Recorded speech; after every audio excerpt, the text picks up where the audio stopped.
Jezus, jak sam o sobie mówi, bez pychy. Mówi, że jest cichy i pokornego serca. Kiedy zwracamy się do Jezusa Chrystusa, też nie mówimy do Niego Wasza Wysokość, Prezydencie Królestwa Niebieskiego, Wasza Wielkość. Mówimy Jezu Chryste. Żeby dobrze zrozumieć ten skok tej bezpośredniości, takiej pokory Jezusa, jaką ukazuje wobec nas, pomyślmy sobie, czy ja byłbym w stanie powiedzieć do ojca generała: słuchaj, Izydor, nie? Albo ty mogłabyś powiedzieć do biskupa: Marian. A do Jezusa nie mówimy, nie? Wymieniając tytuły, tylko mówimy Jezu. Tak samo do Maryi nie mówimy Królowo Niebios. No czasem mówimy też tak, nie? Ale mówimy też Maryjo. W modlitwie Zdrowaś Maryjo jest: bądź pozdrowiona Maryjo, nie? I ona się nie obraża, nie mówi: no wiesz co, jak ty możesz tak do mnie zwracać? I mamy przykład w Jezusie i w Jego Matce Maryi takiej pokory, takiej bezpośredniości, takiego niedbania o to, żeby okazywać się w jakichś tytułach, w jakichś ramkach, w jakichś koronkach, nie wiadomo w czym. To jest w takim dużym zderzeniu z tą przypowieścią o chciwym człowieku. O chciwym człowieku, egoiście i egocentryku, który tylko wszystko dla siebie, jeszcze więcej, jeszcze więcej. Kiedy czytam w tej przypowieści o tym chciwcu, który myślał sobie tak, że będzie sobie tak popijał, to przypomina mi się, że Jezus nie tylko jadł i pił z grzesznikami, ale wino z goryczą skosztował, ale nie chciał pić. I to w takim zderzeniu widać z postawą Jezusa.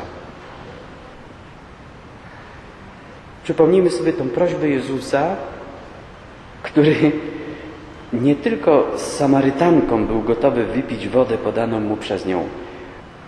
Ale przecież Żydzi nie piją i nie jadą z Samarytanami. Zaryzykował też złą sławę, byleby tylko tą kobietę uratować. Dlaczego? Bo przebywanie sam na sam z osobą o wątpliwej reputacji, która ma 5 mężów i 6 kochanka, przy studni, gdzie zwykle randki się odbywają, co mogli pomyśleć apostołowie? Dlatego w tekście u Jana jest napisane, że oni dziwili się, że z nią rozmawia. Nie, że z kobietą i że z kobietami nie rozmawiał, bo wiemy z innych tekstów Pisma Świętego, że rozmawiał z kobietami jak z mężczyznami, że on właśnie zniósł tą różnicę między kobietą a mężczyzną. Zburzył mur rozdzielający wrogość między mężczyzną a kobietą, bo był czysty. Wrogość do odmiennej płci bierze się z nieczystości, nie? Czyli z pożądania. Bo pożądanie budzi lęk w człowieku i agresję, nie? Na tym się rozwala wiele małżeństw. Za bardzo siebie pragną i później się odrzucają, nienawidzą się. Bogaty człowiek z przypowieści wszystkich unikał. Jezus nie unikał. Nie? Jezusa unikali, ale on nawet z Samarytanką rozmawiał, ryzykując nawet złą sławę. Chaim Luzzatto, taki rabin z XVIII wieku, który jest autorytetem w życiu duchowym dla Żydów, w Ścieżce Sprawiedliwych pisze w ten sposób: kiedy biedak przyjmuje dary, czuje zażenowanie. Im więcej doznaje uprzejmości i obdarowania, tym bardziej czuje się zawstydzony. Tymczasem zarówno ten bogacz, jak i ja sam, może wy, kiedy Bóg nas obdarza łaskami, darami, sukcesami, zdolnościami, powodzeniem, zaczynamy się tym wszystkim pysznić, chwalić, przypisywać sobie chwałę za to, co otrzymaliśmy jak biedacy, a przecież powinniśmy czuć się zażenowani tym, że nas chwalą, zauważają, albo że coś nam wychodzi, bo to Bóg nas obdarza tym. Rut, kiedy nazbierała kłosy, wszystkie je oddawała Noemi, bała się je mieć przy sobie. Zrozummy to w sensie duchowym. Kiedy cokolwiek uda ci się zebrać z tego świata, jakiekolwiek dobro, lepiej to oddaj Maryi. Masz dar duchowy, oddaj Maryi. Coś ci się udało zrobić, oddaj Maryi. Ukryj to w niej. To cię ratuje od pychy. Oddawanie wszystkiego Maryi. Księga kapitalnie poucza nas, w jaki sposób sobie radzić z tym, co jest bardziej niebezpieczne niż nieszczęście. Co jest bardziej niebezpieczne niż nieszczęście? Powodzenie. To prosperity, nie? Takie, że ci się wszystko udaje. To, co ktoś przypisuje sobie jako zasługę, będzie oddane zasłudze komuś innemu. Mówi traktat Berachot w Talmudzie. I dalej w tej przypowieści, lecz Bóg rzekł do niego: głupcze, tej nocy jeszcze zażądają twojej duszy. A on do swojej duszy mówił: i będzie się moja dusza cieszyć. Komu więc przypadnie to, coś przygotował? Tak się dzieje z każdym, kto skarby gromadzi dla siebie, a nie jest bogaty przed Bogiem, czyli te swoje skarby duchowe nie oddaje Bogu, a najlepiej przez Maryję.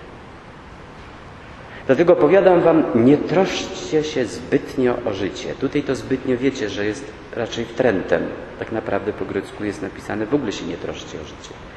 Tylko tłumacz miał kłopoty z tym zbytnio i widocznie uznał, że trzeba poprawić Ducha Świętego i dopisał zbytnio. Co macie jeść, a nie o ciało, czy macie się przyodziać? Ta przypowieść pokazuje nam człowieka, który jest chciwy na rzeczy dobre, a nie na rzeczy złe. I że to mogło go zgubić. Zła jest jednak jego chciwość. Od razu chce być kimś, kto wszystko osiągnął. Już w niczym nie odczuwa braków. Od razu chce być w najwyższym pułapie. Brak w nim cierpliwości też. Jezus mówi, że nie trzeba dbać o to, co się będzie jadło, a nie o to, czym się będzie przeodziewało. Czyli o to, co się ma w środku i na kogo człowiek wygląda na zewnątrz. Tymczasem jedynym bogactwem, którym powinniśmy się nasycić we wspólnocie, jest krew Chrystusa i Jego ciało. Święty Augustyn mówi tak w Sermo: im bardziej jesteśmy uwolnieni od nadętej pychy, tym bardziej jesteśmy napełnieni miłością. Zwróćmy nasze oczy jeszcze raz na ród. Nie zbierała najlepszych ziaren.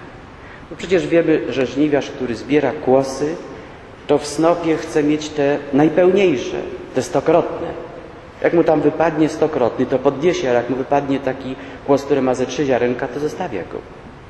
Jeśli ona zbierała te, które odpadały, te letek, to znaczy, że to były najgorsze kłosy.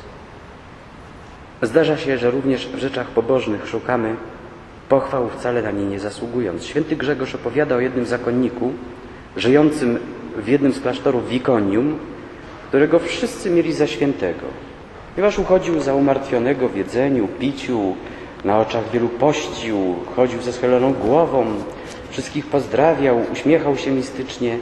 Gdy jednak przyszła do niego godzina zejścia ze świata, zaprosił wszystkich współbraci do łóżka śmiertelnego. Wszyscy więc chętnie przybiegli, myśląc, że usłyszą jakieś budujące słowo wielkiego pokutnika, ale kiedy wyznał im to, co chciał im rzec, wpadli w osłupienie. Powiedział im bowiem ze strachem i przerażeniem, ściszonym głosem: całe życie moje było obłudą, ponieważ myśleliście, że ja pościłem i wielką czyniłem pokutę, a ja ukradkiem jadałem, żeby mnie nikt nie widział.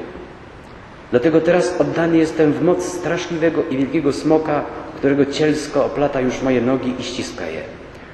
Już oto wciska swój łeb do ust moich, aby porwał moją duszę. Starożytni wierzyli, że dusza wychodzi przez usta.